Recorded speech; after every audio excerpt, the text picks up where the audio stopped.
Hello everyone, this is Munchkin. I inherited Munchkin about 2 years ago when my great aunt passed away. My great aunt was a Hungarian patriot, an American citizen, and an amazing lady all around. Unfortunately, when she passed away, there was no one who wanted to take this dog. However, this dog just adored me, and it seemed like I was the obvious choice, so about 2 years ago, shortly after she died, I picked her up. She's been mine ever since. Munchkin has been a great dog. It did take me a short while to get her used to her new location. We got into a routine of quarter-mile walks 3 times a day, and it worked out great for everyone. Munchkin's favorite activities involve barking at people, barking at dogs, and exploring unexplored areas. This video was taken about a month ago during a fairly recent visit to one of her favorite places, which is the river just outside of town. But unfortunately, this was also just a few days before a major medical incident. A few days after this video, Munchkin had what can best be described as a spinal cord stroke. When she first had this issue, all I noticed was that she was butt scooting, which usually means the dog needs to have her anal glands expressed, right? Well, that was not the case. She completely lost use of both of her back legs. At first I thought maybe she was just faking it, but soon it became apparent that no, this is a real thing. I called the vet, set up an appointment for an hour later. An hour later I was there with my dog that was completely unable to walk. They did a quick assessment and recommended that I go see a vet specialist just down the road. So I did. Took my dog, which was frantically trying to get up on her legs and just unable to this vet specialist, and they had stayed open after hours just because I was coming. They started quoting me figures starting at $3,500 all the way up to $5,500, given what might have been the problem. Could have been a disc rupture, something that would be relatively easy to fix. Cancer was a possibility, but given the rapid onset, it seemed like a disc rupture would have been the most likely candidate for what was causing her problems. But they started quoting figures starting at $3,500 all the way up to $5,500, and I don't have $3,500 to spend on a dog, regardless of how much I have grown to love this dog. But I left her with the specialists because I knew there was nothing I could do at home. At the very least, they could have her on medications and they could observe her. At home, I just felt that she would not be able to get the rest that she needed, at the very least. She would just be too anxious and worked up. And, just trying to get up on those back legs that just were not working. And there were a few days there that it was a coin flip. We were looking, there was a lot of money at stake, and there was a possibility that she could walk again, and there was just, we were looking at should we put her down. And about half the people that I talked to, including family, said yes, and half said no. And it was just, it was completely up to me. What should I do? And she was scheduled. I went in for a visit, and her shrieking was just incredible. I couldn't tell what it was. I don't know. I never heard her do that before. I don't know if it was... I don't think it was pain, but she hadn't seen me in a few days, and I went in and I visited her. I went in, they brought her out to me, and she just started shrieking like I had never heard before. I'd heard her in pain before. I'd never heard her like this before. And I just thought, oh my God, am I going to have to put her down right now? Is that a decision I need to make right now? And it was really hard. And I knew that there was no way I could pay $3,500 to do a surgery. So it was either we would do a managed program and see if it improves. She might be on wheels, or who knows. But we would do what we can, and I would try and take care of her to the best of my abilities and see if she improves, or have her put down. Those were my two options at the time. And when I talked to them, I talked to one of the specialists about this, and thankfully she dropped the price. I don't know if it was just because she knew I was hard up for cash, or if it was because she saw my dog and knew that there was a chance for improvement.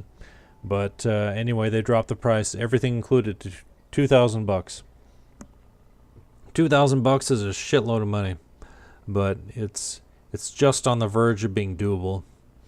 And with $2,000, I said, go ahead, do it, do whatever you need to do. I'll worry about paying it later. I took out essentially a loan against her life, a loan that I don't know if I'll be able to pay off, but I took out a loan, and it said go ahead and do it. Made the down payment, and we'll go ahead. Well, it turns out that the disc rupture wasn't the issue, so there was nothing they could do. Ended up being a lesion on her spinal cord, which from what anyone can tell me means that she had a spinal cord stroke, which was one of the possibilities, but not the most likely one, given how rapid the onset was. You know, it was possible, but it's not the most likely. And there were other possibilities, but you know, this went from she was jumping on and off the couch to like paralyzed within an hour.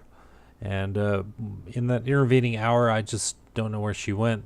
So I told them go ahead, and they went ahead. They did the tests.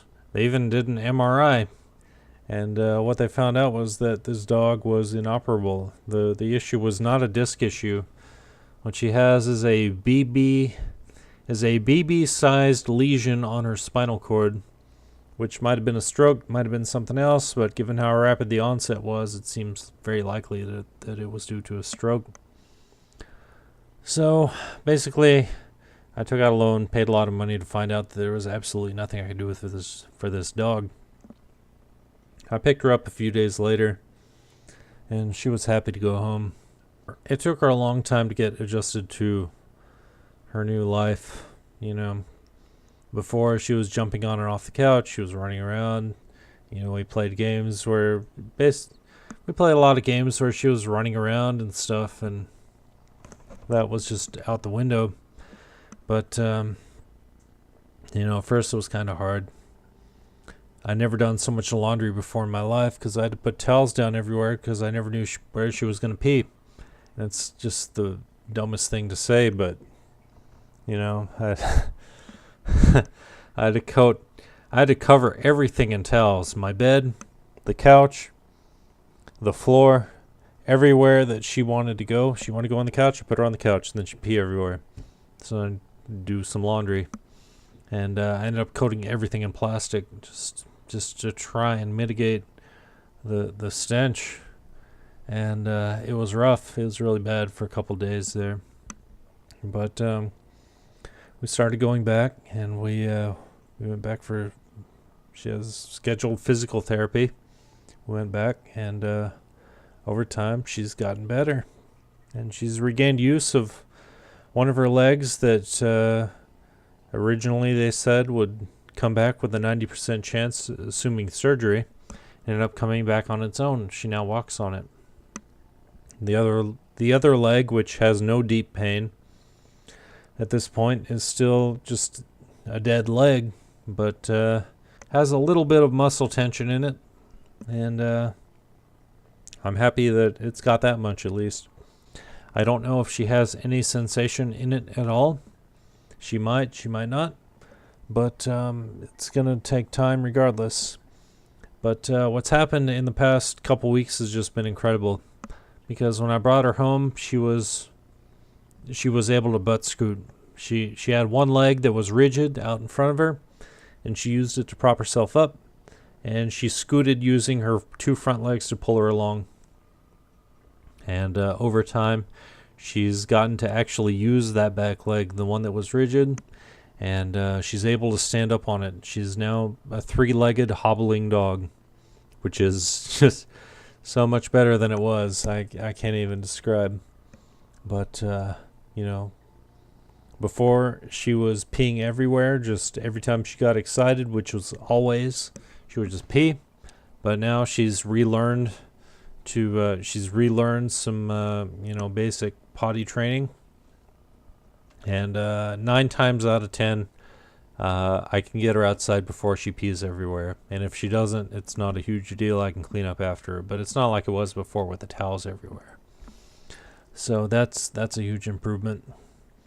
Pooping, I'm still working on. I know it sounds really dumb to say it, but it's just what it is. She has accidents. She lets me know when she needs to go out. I take her out. She doesn't do anything. So it's still a learning process, I think.